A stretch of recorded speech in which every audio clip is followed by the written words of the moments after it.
if it's raining outside with no sign of life at the playground, don't worry, kiddies. There's one indoor activity that can work to brighten anyone's day.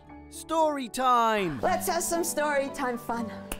There was a little boy and he loved to play the ukulele. Does anyone love to play the ukulele? I have my own. We all love a good story, especially when it's told with charisma and enthusiasm. But don't go near him! He'll eat you alive! He had long claws, 'cause he never cut them. Yeah, well, there's many different storytellers, many different ways to share a story. My focus is on transformational stories, and that comes through my Jewish background. And freelance storyteller Shoshana has been telling stories in her own special way for over 25 years. Plunk, plunk, plunk. Can you do that? Plunk, plunk, plunk. She's recognised as Canada's first ordained Magida, a Jewish name given to an inspirational speaker and teacher. Quite simply, she's got it down to a science. I studied for 2 years in Brooklyn, New York with a Magid, a Jewish storyteller, and he gave me that Jewish, particularly Jewish flavor, but I try and tell stories from all over the world. And Shoshana has herself travelled the world. Well, I've been to the Nelson Storytelling Festival. They actually wanted a Jewish storyteller, and there I was with a Haida princess and a physicist. It was great.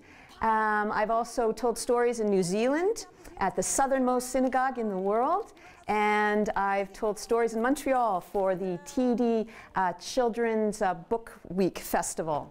But around here I tell stories at preschools, daycares, parties, seniors' homes, wherever people want stories. Conveying fictional events using words and visual aids. Her narratives, a means of entertainment, education, cultural preservation, all the while hoping to instill moral values within an audience. With stories, I can do it in a fun way.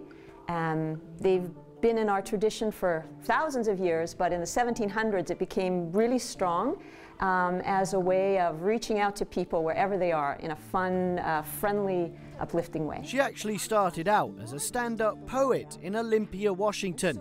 And I heard a poet named David White from Whidbey Island who didn't read his poems, he recited them. And this was a long time ago, before we had all the stand-up poetry we had now. So I realized that that was a great way to connect with people.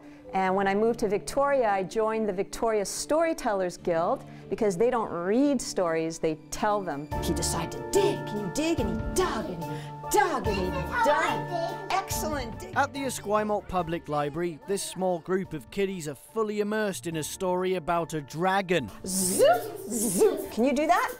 Zoop, zoop. That's right. It's a language-rich experience. So it's a way of introducing children to vocabulary and ideas in a way that's easy for them to digest and understand. He's a very good worker, but he has clay for brains. Kids are what we would say they're very close to the source of life. So if I tell a story that's reflecting the origins or whatever, or I'm telling an inspiring story, kids get that immediately. Abi-yo-yo, abi-yo-yo. I like to sing in between stories, and if I can, I work it into the story.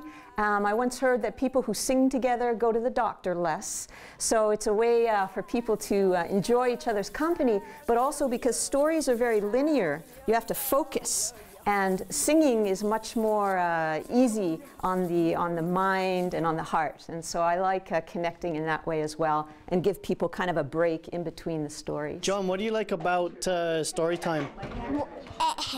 Well, I like all the stories and all the fun things. From Esquimalt, telling a story about a storyteller, I'm James Green. Want to give a high five to the camera?